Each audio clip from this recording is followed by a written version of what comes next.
Bonjour ou bonsoir à toutes et à tous et bienvenue sur Attrape TV, votre chaîne qui parle de catch. Je suis Tao et au programme de cette semaine, on va revenir sur ROH, sur la Ring of Honor avec son tournoi Pure pour déterminer le nouveau champion Pure. On va revenir sur le titre et également sur la première phase du tournoi, sur le premier round.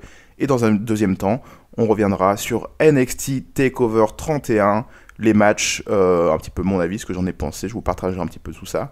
Et pour finir le programme de cette semaine de ce podcast, on reviendra sur le sondage de la semaine dernière, sur vos avis, sur le petit sondage que j'ai partagé sur Twitter.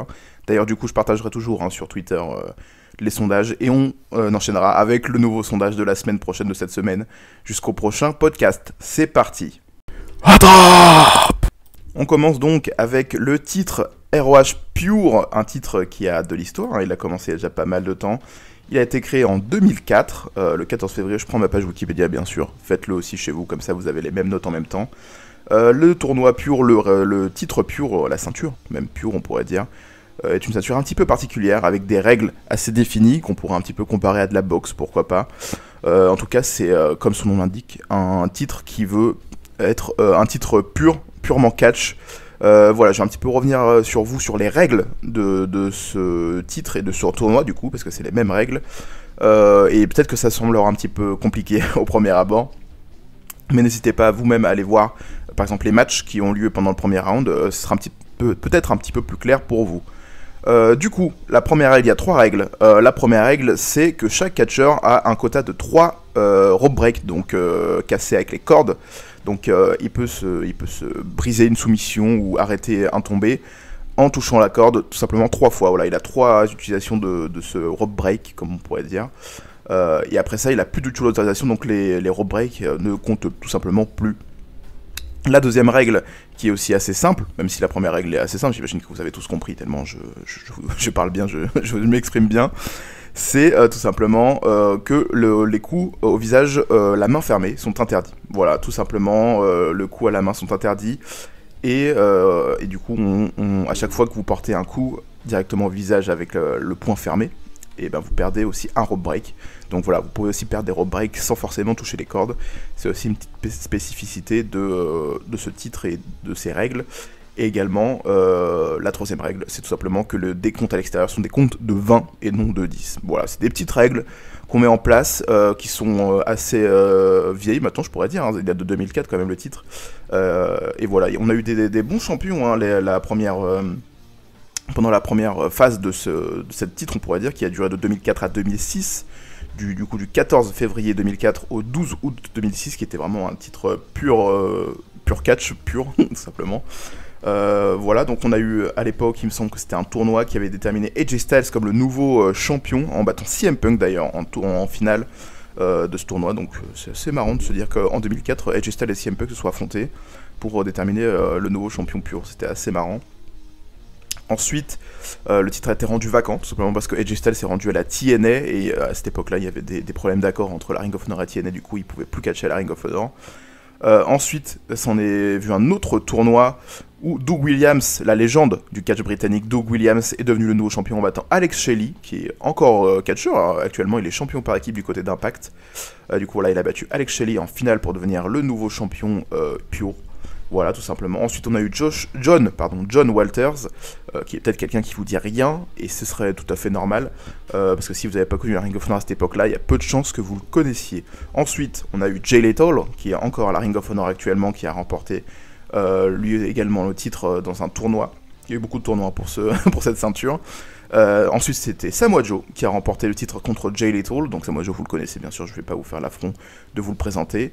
Et ensuite, c'était Nigel McGuinness, qui est actuellement commentateur du côté de NXT UK, si je ne me trompe pas, qui a également une grande carrière de catcheur. Je vous invite à aller voir ses matchs vraiment contre d'ailleurs Bryan Danielson, qui est lui le dernier champion, qui a été le cas, qui a battu Nigel McGuinness pour réunifier le titre champion du monde de la Ring of Honor et le titre pure, parce qu'à l'époque Bryan Danielson était le champion du monde de la Ring of Honor, et du coup il y a eu un match champion contre champion pour déterminer le champion indisputé, et Bryan Danielson en est sorti vainqueur pour réunifier les deux titres, et du coup le titre a disparu depuis 2006. Voilà, c'était un très très bon match qui avait lieu à Liverpool en Angleterre. Je vous invite vraiment à aller voir ce match-là, qui était un très très bon match. de catch pur et qui peut déterminer les règles d'une très très belle manière si jamais vous doutez un petit peu d'avoir compris les règles. On en revient sur ce premier round de la Ring of Honor, hein, ce qui s'est passé. La Ring of Honor a repris ses activités tout simplement avec ce tournoi pur. Ils ont décidé de repartir sur un tournoi pur en 2020, chose assez étonnante, je vous avoue. Quand ils l'ont annoncé, je me suis dit oula, qu'est-ce qui se passe. Je suis très content personnellement qu'ils aient décidé de faire revenir le titre pur et les règles de pur, parce que c'est quelque chose que j'apprécie beaucoup. On se concentre vraiment sur le ring, il y a beaucoup de technicité dans ces matchs et c'est vraiment très très plaisant à voir. Et puis les catcheurs qui ont été présentés pour ce tournoi sont somme toute très sympathiques. Il y en a qui sont encore assez jeunes et qui ont besoin de prouver des choses, et d'autres qui n'ont plus besoin de prouver. Donc voilà, je vais un petit peu revenir sur les compétiteurs. J'afficherai sans doute ça à l'écran si vous n'avez pas bien sûr d'écran, si vous écoutez qu'en audio, ce n'est pas grave, il faudra juste rester concentré quand je dirai les noms.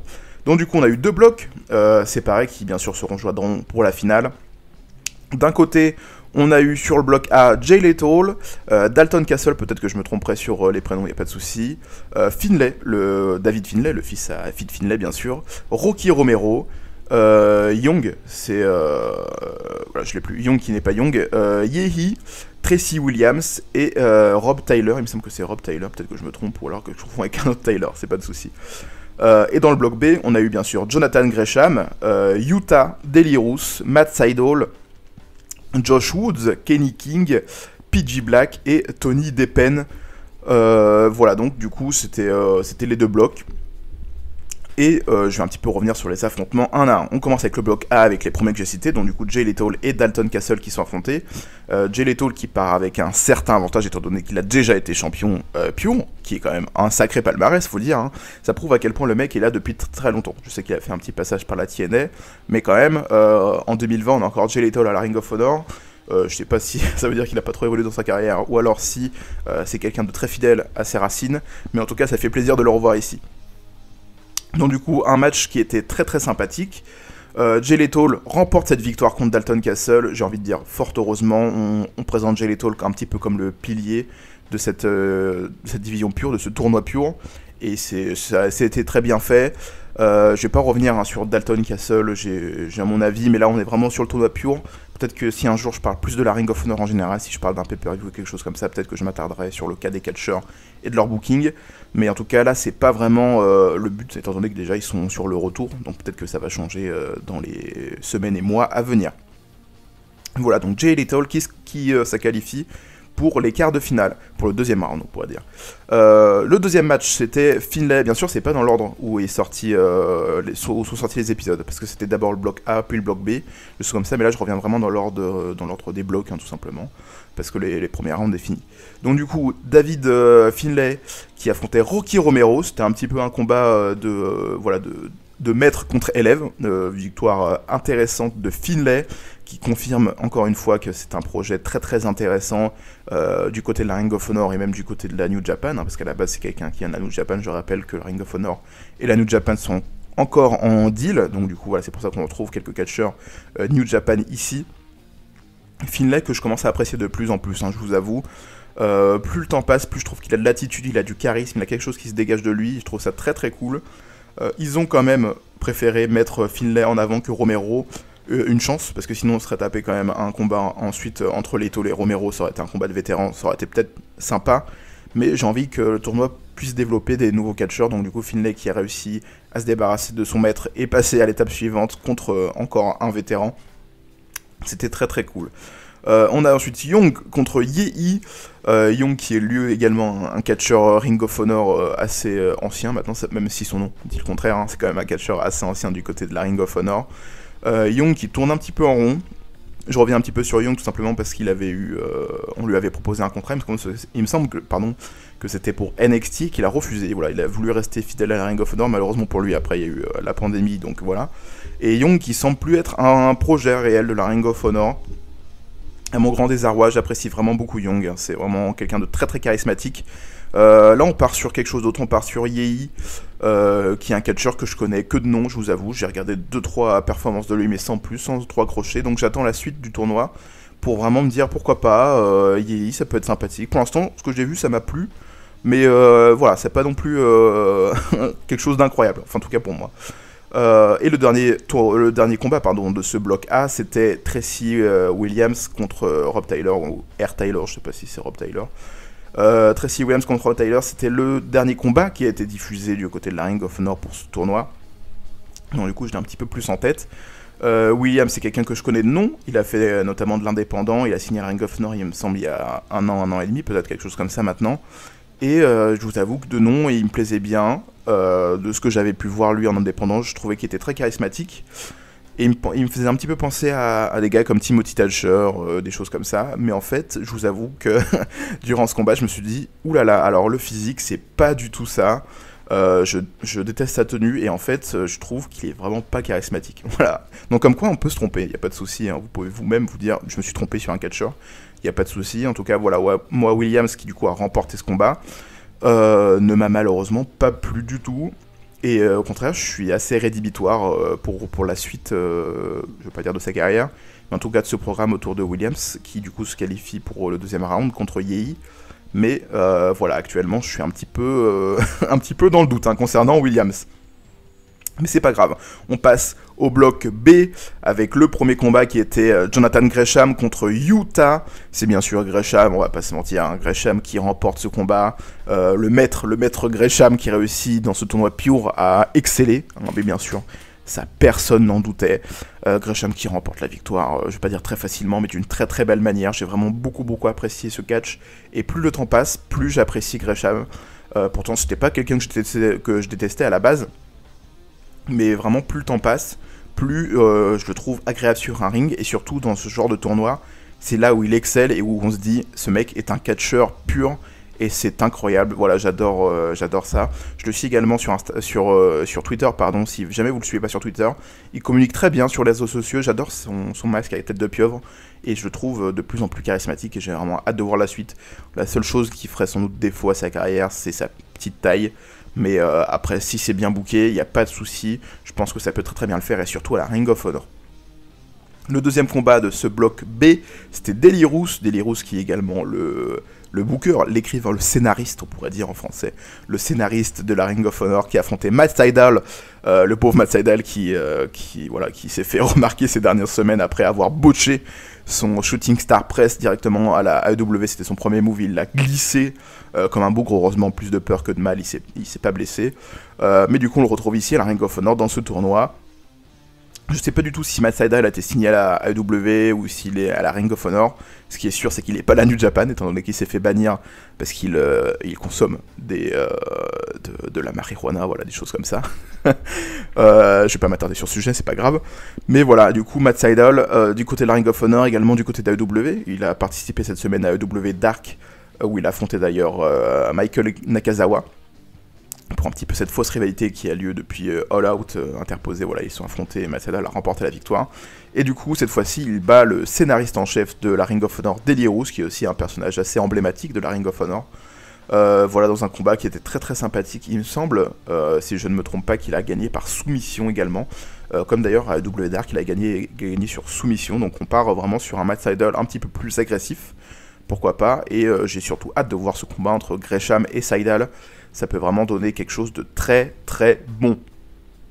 La deuxième partie de ce bloc B du premier round, c'est Josh Woods contre Kenny King. Ça, c'était un combat que j'attendais vraiment beaucoup. J'apprécie énormément Josh Woods. Kenny King, malheureusement, c'est quelqu'un qui est plutôt sur la fin de carrière. Voilà, il n'a pas fait grand chose de notable, mais il a toujours été présent. Donc peut-être que vous le voyez pas qui c'est, mais vous l'avez sans doute déjà vu si vous avez regardé des promotions indépendantes, ou ne serait-ce que la Ring of Honor ou Impact. Vous l'avez forcément vu à un moment donné. Kenny King qui revient, qui est pas tant en forme que ça. Il a la petite brioche. Je pense que lui, l'arrêt du programme lui a pas fait forcément que du bien. Josh Woods qui remporte la victoire également contre Kenny King. J'ai envie de dire logique, on présente le programme Josh Woods qui est un programme vraiment, comme je l'ai dit, très intéressant. J'ai hâte de voir la suite pour lui. Et d'ailleurs je pense qu'il va se qualifier après pour le troisième round et du coup pour la demi-finale contre l'adversaire que je cite juste après. Du coup le prochain match c'était PG Black contre Tony Deppen. PG Black contre Tony Deppen. Ça c'était un combat assez étrange, je vous avoue. J'étais un petit peu perplexe, je me disais bon, J'ai toujours apprécié PJ Black, pour ceux qui ne savent pas, c'était Justin Gabriel, du côté de la WWE, de NXT, ou même de la Nexus d'ailleurs, ou même de The Core. Voilà, il a participé à beaucoup de choses, le bon Justin Gabriel. Et du coup, voilà, il s'est un petit peu trouvé en indépendant, mais il avait déjà une carrière en indépendant avant d'arriver à la WWE. Mais voilà, PJ Black, du coup, sous son nouveau nom, ou sous son nom que vous connaissez peut-être pas, affrontait Tony Deppen, et j'étais persuadé que Tony Deppen allait remporter la victoire, et ce n'a pas été le cas. PJ Black a réussi à remporter la victoire avec un look assez étrange d'ailleurs, il a des dreadlocks vertes, c'est assez étrange de le voir comme ça. Mais voilà, j'apprécie PJ Black, il n'y a pas de souci, mais j'étais assez étonné que pour le coup il mise vraiment sur lui, parce que pour moi ça n'a jamais été vraiment un programme par la Ring of Honor depuis qu'il a été signé, donc il y a maintenant un petit moment où ils ont renforcé un petit peu leur roster. Et c'est jamais tant démarqué que ça. Et du coup, maintenant, il remporte la victoire dans ce match. Peut-être que c'est pour construire Tony Deppen derrière sur autre chose. Mais en tout cas, c'était un match très très sympathique que j'ai vraiment beaucoup apprécié. Donc je vous invite à aller le voir. Et du coup, la demi-finale, ce sera Woods contre Black... pas la demi-finale, le quart de finale, pardon, excusez-moi. Je reviens très rapidement sur ces quarts de finale. Donc du coup, dans le bloc A, on a Jay Lethal contre David Finlay dans le quart de finale. Et de l'autre côté, on a Yehi contre Williams. Et du côté du bloc B, on aura du coup Jonathan Gresham contre Seidel et Josh Woods contre PJ Black. Voilà, personnellement, je vous fais un petit peu mes prédictions pendant qu'on y est.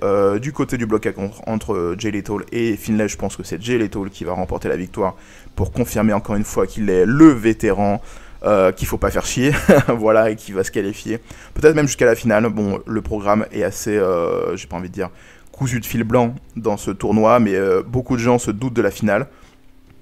Mais voilà, du coup, de l'autre côté, on a Yehi contre Williams. Là, je vous avoue que j'ai pas trop de favoris. Au vu de la prestation de Williams, en tout cas de la présentation de Williams que j'ai eue et qui m'a assez, je vais pas dire déçu, mais pas vraiment investi.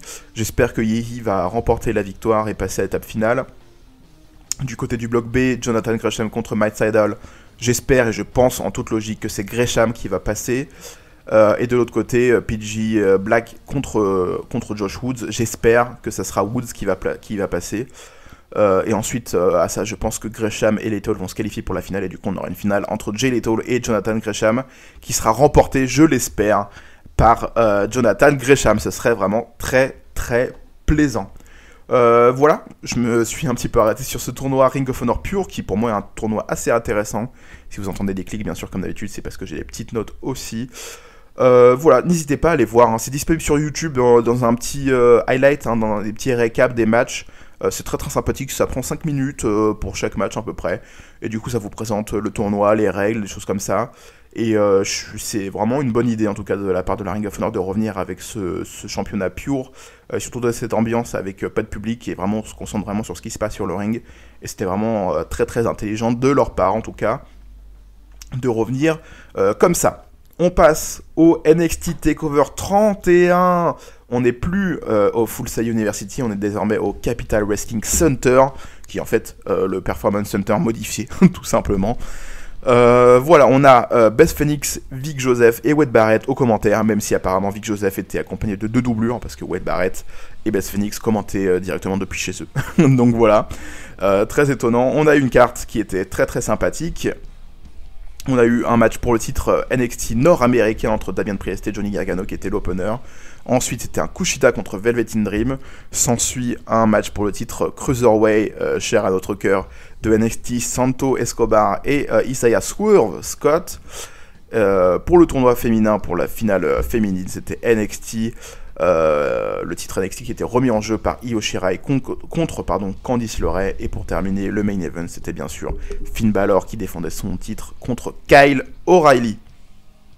Alors, pour le coup, j'ai pas vraiment pris de notes, donc c'est vraiment être du fur et à mesure de ce qui s'est passé. Donc du coup, dans l'opener, on a eu un Damian Priest qui a défendu son titre contre Johnny Gargano. C'était un match de 18 minutes. Quand même, hein, c'était assez long, j'ai envie de dire, pour un opener, c'est assez étonnant. Mais c'était un match que j'ai vraiment beaucoup apprécié. Damian Priest est quelqu'un de très charismatique, je le suis depuis du coup l'époque de Ring of Honor, comme quoi je fais des transitions, je me rends même pas compte à quel point c'était bien fait.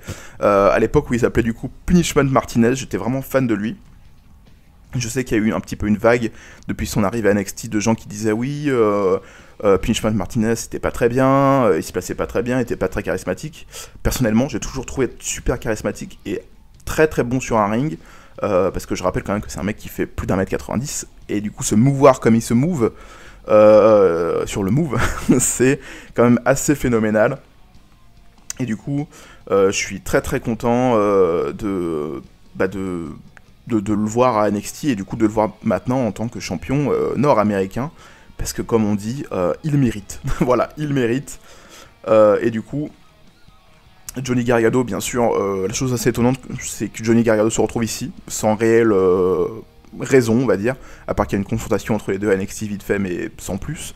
Et du coup, on se tape quand même un match avec deux catcheurs de différents gabarits, forcément, et ça a très très bien fonctionné avec moi. Voilà, l'alchimie entre les deux était présente. Damian Priest qui arrive à sortir son épingle du jeu. On a des références à des choses super cool. La référence d'ailleurs au match Shawn Michaels Undertaker avec ce saut à l'extérieur de Damian Priest et Johnny Gargano qui met un officiel à sa place pour le faire atterrir. C'était super cool. J'ai vraiment beaucoup apprécié cette performance. La fin est aussi vachement originale. On a également une référence pendant le match avec un spot qu'on avait déjà eu il y a quelques temps avec Damian Priest et Finn Balor, où Finn Balor avait foutu une droite à Damian Priest directement à l'extérieur et qui s'était ramassé sur les escaliers. Johnny Gargano a voulu faire la même chose, sauf que Damian Priest, bien sûr, a appris de ses erreurs, du coup a réussi à esquiver avec un magnifique coup de pied dans la tête, et ensuite il a réussi à enchaîner avec sa finisher directement dans les cordes, donc pour le coup il a réussi à porter sa finisher d'une manière originale, et j'ai trouvé ça super intéressant. Donc voilà, c'était un très bon match, peut-être un tout petit peu long, 18 minutes pour un opener, c'est un petit peu long je trouve, mais ça fonctionne quand même très bien. Damian Priest sort fort contre un autre Johnny Gargano qui commence un petit peu à tourner en rond. À l'heure où j'enregistre, du coup, les drafts sont pas passés, donc je sais pas du tout si Johnny Gargano a un programme, même si ça me semble pas, parce qu'il veut un petit peu rester à NXT, d'après ce que j'ai ouï dire. Mais en tout cas, Damian Priest renforcé en tant que champion très solide, et Johnny Gargano, malheureusement pour lui, il faudrait penser peut-être, même si tu veux pas, mon bougre, à passer à quelque chose d'autre. Le deuxième match, c'était Kushida contre Velvet in Dream. Velvet in Dream qui a fait son entrée cosplayé en Doc de Retour vers le futur, bien sûr, et pas du tout en quelque chose de raciste envers les Japonais, avec ses gants fluo. Kushida qui est venu l'attaquer directement depuis son entrée, donc on n'a pas vu l'entrée de Kushida, qui catch désormais en pantalon. Voilà, j'ai le retour de NXT d'après TakeOver, donc du coup je sais que maintenant apparemment c'est sa tenue définitive, et il catch toujours en jean. C'est sympa, ça renforce un petit peu son côté Marty McFly, hein, parce que voilà, c'est un petit peu sa gimmick, le Marty McFly. Voilà, c'était un match de 13 minutes, très solide. Kushida qui remporte la victoire contre Velvet in Dream après un petit peu l'avoir puni pendant tout le match, avec un très bon travail sur le bras de Velvet in Dream. Et c'était une très bonne fin avec Velvet in Dream qui porte son Dream Driver, il me semble, je sais plus du tout comment il l'appelle, voilà, sa prise où il le porte sur ses épaules et puis après il tourne avec lui directement au sol. Mais Kushida qui lâche pas du tout le bras de Velvet in Dream et qui le force directement à abandonner. C'était une très bonne fin. Kushida, enfin un réel programme du côté de NXT, ça me fait extrêmement plaisir. J'espère que ça va continuer pour lui, parce que c'est vraiment quelqu'un qui mérite, et j'ai hâte de le voir dans des prochains programmes. Vu que j'ai le retour de NXT, je vais pas faire semblant de ne pas l'avoir eu. On a eu un match entre Kushida et Tommaso Ciampa. Malheureusement pour moi, Velvet in Dream est venu dans ce combat pour intervenir, pour essayer de frapper Kushida. Malheureusement, Kushida l'a vu avant et a réussi à le contrer. Du coup, c'est Tommaso Ciampa qui s'est pris le coup de Velvet in Dream. Donc la rivalité semble ne pas être terminée. Et du coup, Tommaso Ciampa qui vient peut-être se mettre dans cette réalité assez étonnante. Tommaso Ciampa qui lui également n'a plus de programme. Comme quoi, les membres de DIY, au bout d'un moment, il faudra peut-être penser à passer à autre chose. Voilà, très bonne victoire de Kushida. J'ai pas mis de notes, hein, je mets pas de notes, vous le remarquerez. Si vous voulez, je peux mettre des notes, n'hésitez pas à le mettre en commentaire ou sur Twitter si vous voulez que je note un petit peu les matchs pour que vous sachiez un petit peu mon avis. C'est pas vraiment quelque chose que je fais de base, hein. J'ai vraiment du mal, comme je l'ai déjà dit à plusieurs reprises, avec le fait de noter des matchs. Des shows, on pourrait dire noter des shows, ça encore, pourquoi pas, mais donner des matchs, pour moi c'est vraiment plus difficile. On passe au troisième match qui était le match du milieu, le match de, pas dire transition, mais le match du milieu. C'était le titre NXT qui était remis en jeu par Santos Escobar parce que peut-être que c'est le cousin d'Eric Escobar, je ne sais pas. L'ex El Hijo del Fantasma, très appréciable, et l'ex King Cuerno, pardon, du côté de Lucha Underground. D'ailleurs, si vous n'avez pas vu Lucha Underground, c'est quelque chose à voir. Voilà, ça marche en saison, c'est un petit peu comme une série. Donc si jamais vous n'êtes pas forcément fan de catch, mais vous aimez bien un petit peu le délire série, n'hésitez pas à aller voir les 4 saisons de Lucha Underground. Vous allez voir à quel point c'est un très très bon programme qui malheureusement n'existe plus.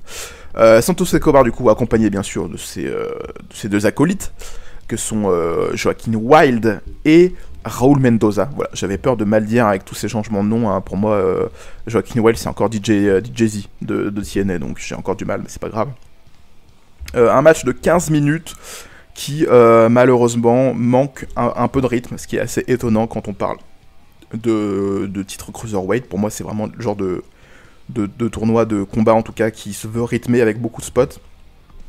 Et là, le problème, en fait, c'est que durant ce combat, c'est les spots qui desservent justement le dynamisme du combat, parce que c'est des spots qui ont tenté des choses, j'imagine, assez difficiles à placer, mais ils ont quand même voulu le placer.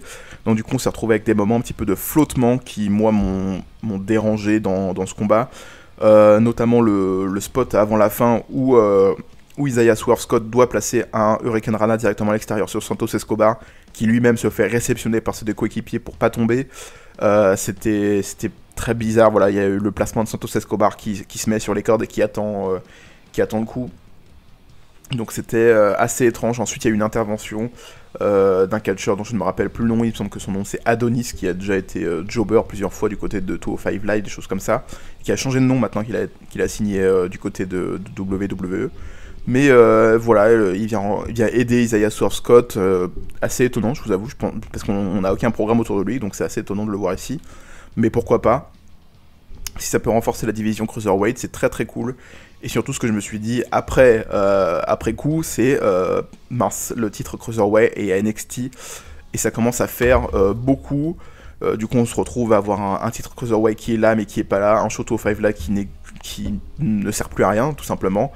Et voilà, j'aimerais bien voir, parce que du coup c'est aussi la chose sur lequel je reviens rapidement, c'est qu'on n'a pas eu de match pour les titres par équipe, ou de matchs par équipe. Du coup on a eu que des matchs solo durant ce takeover, qui me semble, c'est une première, hein, qu'on a que des matchs solo. Et forcément, ça fait un petit peu redondant avec les autres titres, hein, le titre Cruiserweight, parce que c'est un petit peu le dernier titre arrivé du côté de NXT, je vais y arriver.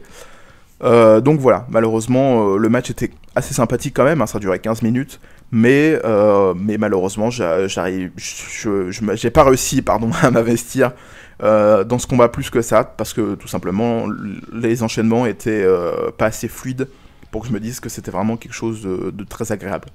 Voilà, le match aurait peut-être mérité d'être un petit peu plus court et à tenter moins de choses folles, mais en tout cas des choses qui fonctionnent.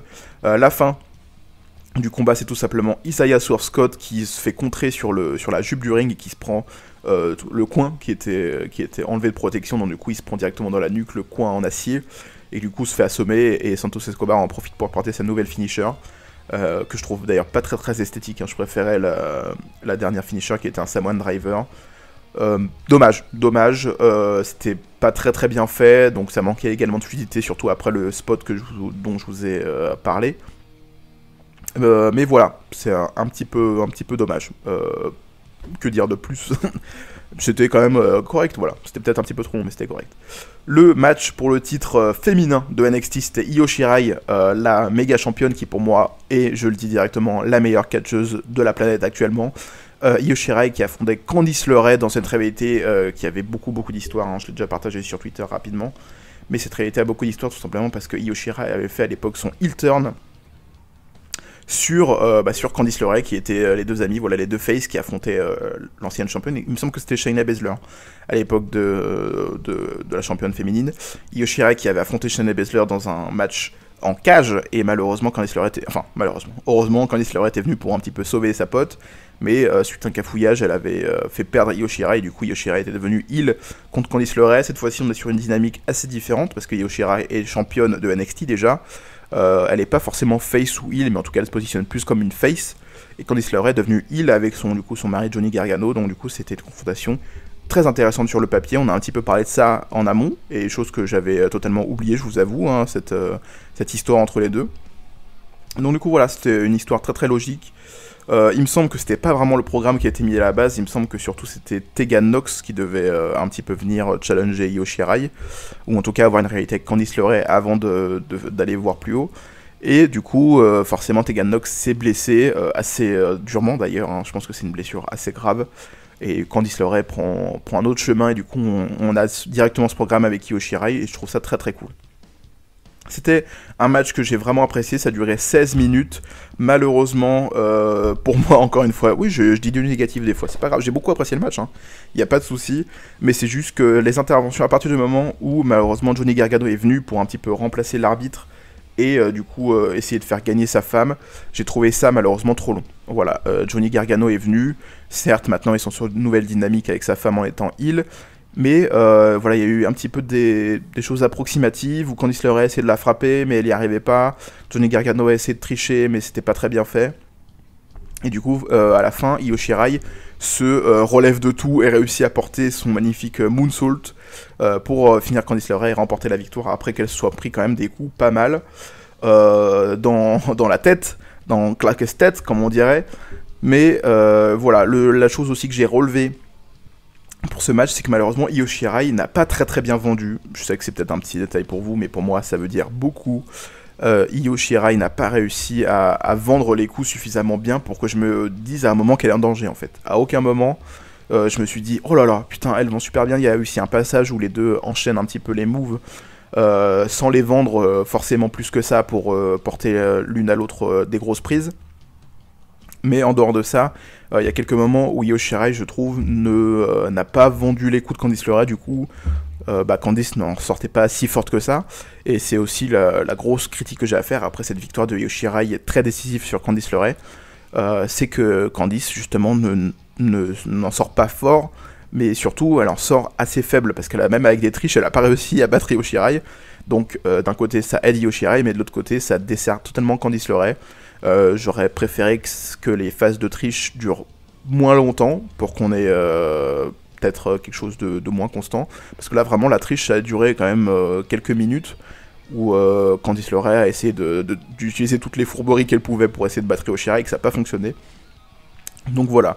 Qu'en est-il de la suite de Candice LeRae? Comme je l'ai dit avec Johnny Gargano, j'aimerais beaucoup qu'il passe à une nouvelle étape, je vais pas dire une étape supérieure, mais une nouvelle étape, peut-être si, même ça pourrait être un risque, mais pourquoi pas partir du côté de SmackDown ou de Raw, pour les deux ça pourrait être très très cool, parce que maintenant je trouve qu'ils ont plus rien à faire du côté d'NXT, ils ont un petit peu tout fait. Malheureusement Candice ne sera jamais championne NXT, pour moi en tout cas, et Johnny Gargano, il a déjà eu tous les titres, alors qu'est-ce que vous voulez faire de plus? Il a déjà eu tous les titres, il est devenu heel, il était face, voilà, il a tout fait, il a été Twitter, il a tout fait. Donc maintenant Johnny Gargano, il faut penser à partir, voilà, il faut nous laisser, s'il vous plaît monsieur. Et le main event, du coup, c'était Finn Balor contre Kyle O'Reilly pour le titre NXT. Kyle O'Reilly qui a réussi à porter une Battle Royale pour devenir le challenger numéro 1, chose très très étonnante, hein. Ça a étonné à juste titre beaucoup de monde, dont moi-même. Et du coup, qui affronte le nouveau champion Finn Balor, qui devient champion depuis maintenant un mois, il me semble, hein, qu'il est champion, après avoir pris la suite de Karrion Kross qui s'est blessé. C'était un match de 28 minutes, qui était assez long quand même, et qui était surtout très très technique. Voilà, je m'attarde beaucoup sur ce match, parce que c'est un match qui m'a réellement beaucoup plu, c'est le genre de match que j'adore, qui sont vraiment des purs main events, purs catch, où les mecs se mettent sur la gueule. Ça se voit que les mecs se donnent à fond, ils sont transpirants, c'est incroyable, j'ai vraiment beaucoup apprécié ce match. Je m'attarde vite fait, pendant que je suis sur ce match, pour un petit peu parler également de l'autre programme dont j'ai parlé dans Bienvenue sur Attrape, la vidéo Bienvenue sur Attrape, où je parlais de ce nouveau programme qui était la taloche de la semaine. Alors pour tout vous dire, le programme La tâche de la semaine, c'est pas qu'il est arrêté, pas du tout, c'est que j'ai essayé de l'enregistrer en facecam et je suis pas du tout à l'aise en facecam, donc du coup voilà, le premier épisode, pour tout vous dire, hein, c'était consacré au heel turn de Roman Reigns, je devais le sortir la semaine dernière, et malheureusement je l'ai tourné et j'ai pas réussi à me dire putain, faut que je le présente aux autres, donc du coup finalement ça sortira jamais. Et le deuxième, La tâche de la semaine, que j'ai essayé d'enregistrer, c'était consacré à ce match Finn Balor contre Kyle O'Reilly, que comme j'ai dit, j'ai vraiment beaucoup apprécié, mais encore une fois, je suis pas du tout à l'aise directement en facecam. Et du coup, j'ai pas réussi à finir l'enregistrement, ne serait-ce que finir l'enregistrement, donc du coup, je vous en parle dans ce podcast-là plutôt. Voilà, c'était la petite parenthèse pour parler de la tâche de la semaine qui va peut-être sortir, mais il faut que je me trouve à l'aise avec le facecam, ce qui n'est pas le cas pour l'instant. Du coup, Finn Balor contre Kyle O'Reilly, oui, un bon mid-event de 28 minutes, pratiquement une demi-heure. Les mecs se sont mis sur la gueule, c'était du catch simple, assez technique du côté de Kyle O'Reilly et assez impactant du côté de Finn Balor. Les deux, malgré le fait qu'ils ont un gabarit plutôt similaire, dès l'entrée, je sens la différence d'exposition entre les deux. Finn Balor arrive et on voit que c'est The Man, que c'est l'homme, le main eventer, le champion NXT. Et Kyle O'Reilly, il passe pour le coup pour un babyface underdog, mais de fou. On a vraiment envie de le soutenir. Peut-être que c'est sa petite barbe rousse, je ne sais pas. Mais en tout cas, on a envie de le soutenir vraiment beaucoup. Et ce qui nous est présenté sur le ring, c'est tout simplement ce que j'adore dans le catch, c'est qu'on nous écrit une histoire juste sur le ring, et c'est vraiment ce que j'adore. Pour moi, c'est vraiment le genre de main event que j'apprécie beaucoup, en tout cas à l'époque, que j'appréciais beaucoup du côté de la Ring of Honor ou de la New Japan, où c'était des matchs qui certes prenaient leur temps sur le ring, mais qui nous racontaient une réelle histoire, et ça a été le cas pour ce main event.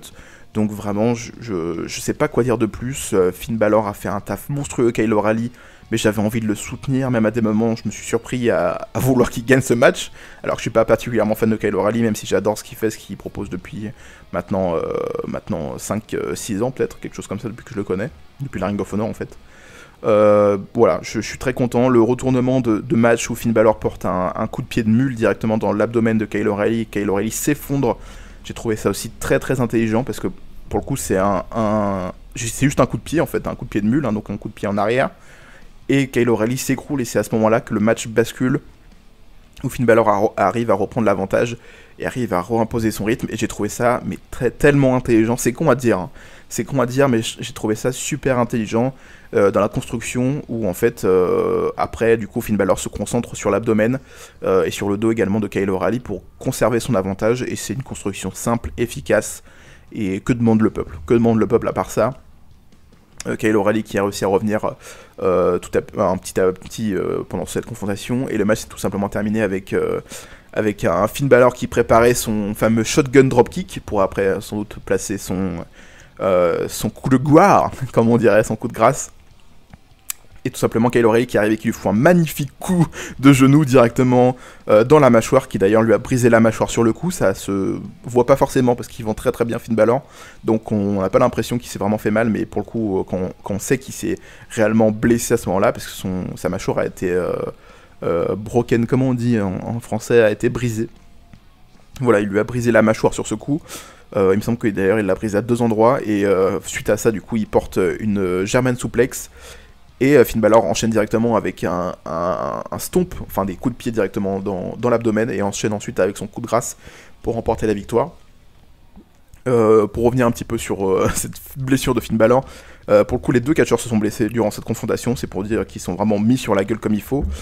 Je suis pas revenu un petit peu sur la construction de la confrontation, mais Finn Balor et Kyle O'Reilly, ils avaient une histoire assez intéressante. C'est que Kyle O'Reilly a un petit peu suivi le même parcours que Finn Balor, mais pas au même moment, donc du coup il a toujours été un petit peu l'après Finn Balor, sans être Finn Balor. C'était une très très bonne construction, et d'ailleurs la promo d'avant-match donne vraiment envie de supporter Kyle O'Reilly, qui est totalement le babyface underground pour le coup. Underdog, pardon, plutôt qu'underground. Underdog pour le coup, voilà. Et Finn Balor qui du coup s'est brisé la mâchoire sur ce coup. Directement d'ailleurs après il pisse le sang de la bouche. Mais voilà, on a un après-match très très sympathique où Finn Balor tend la main à Kyle O'Reilly au sol, les deux se serrent la main. Et ensuite on voit Ridge Holland. D'ailleurs à ce moment-là je n'avais pas remarqué qui c'était. Je me disais, c'est Pat McAfee, qu'est-ce qu'il revient faire ici? Je voyais plus qui c'était. Donc j'ai dû rechercher, c'était Ridge Holland qui avait Adam Cole sur les épaules et qui le jette sur le bord, enfin en tout cas à côté du ring, et tout l'Undisputed Era vient un petit peu se dire qu'est-ce qui se passe. Il me semble que Kyle O'Reilly dit à Finn Balor est-ce que c'est toi qui as fait ça, et Finn Balor lui dit non pas du tout, j'ai rien fait, machin. Et du coup voilà, on a un programme qui se précise entre pas forcément Finn Balor, mais en tout cas l'Undisputed Era et Ridge Holland. Peut-être que Finn Balor en fera partie. Personnellement, j'avais émis une petite théorie sur Twitter où je pensais que c'était peut-être une association où Finn Balor faisait semblant un petit peu d'être gentil avec Kyle O'Reilly, mais qu'il avait demandé à Ridge Holland d'attaquer directement Adam Cole pour pourquoi pas former une sorte d'alliance, une sorte de Bullet Club version WWE avec Ridge Holland en tant que bras droit directement de Finn Balor. Vu les dernières, les dernières choses, je suis plus trop sûr.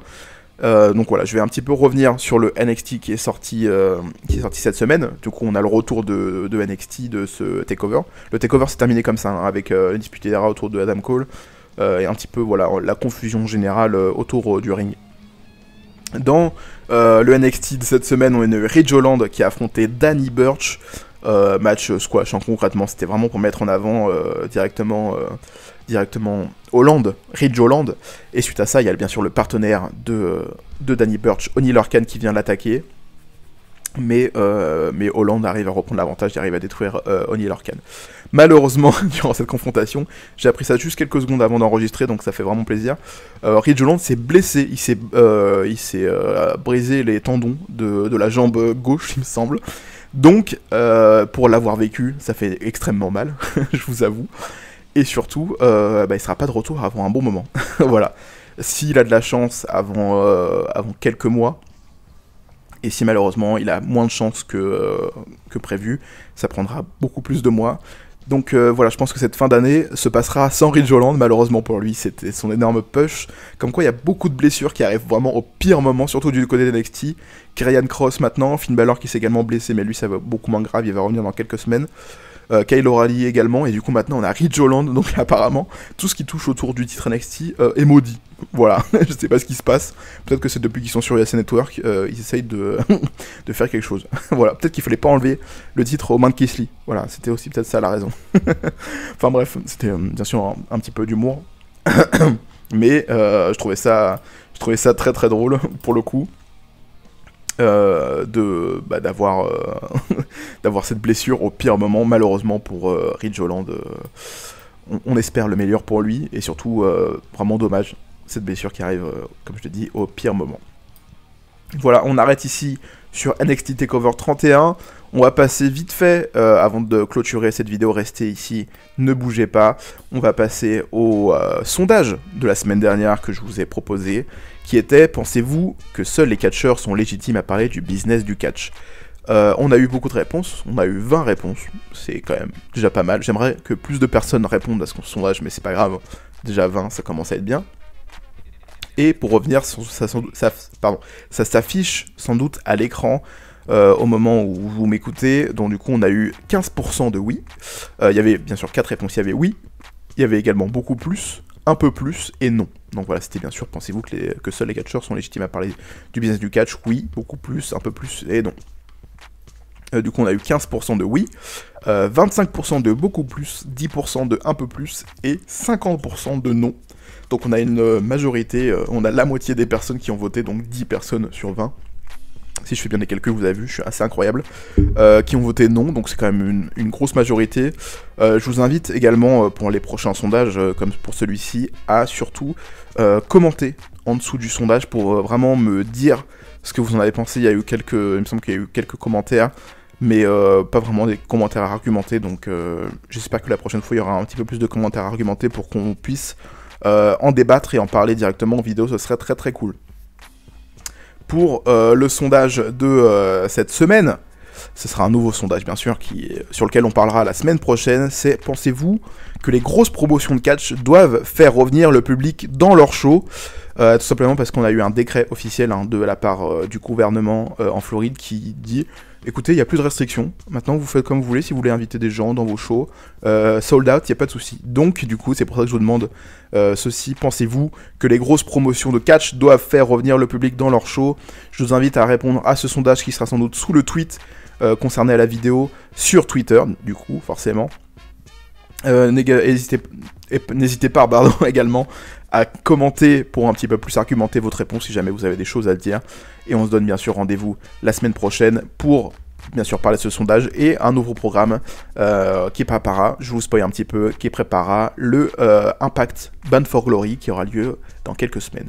On se retrouve la semaine prochaine. N'hésitez pas à commenter, liker et soutenir la chaîne bien sûr, c'est le plus important. Et à bientôt. Bisous.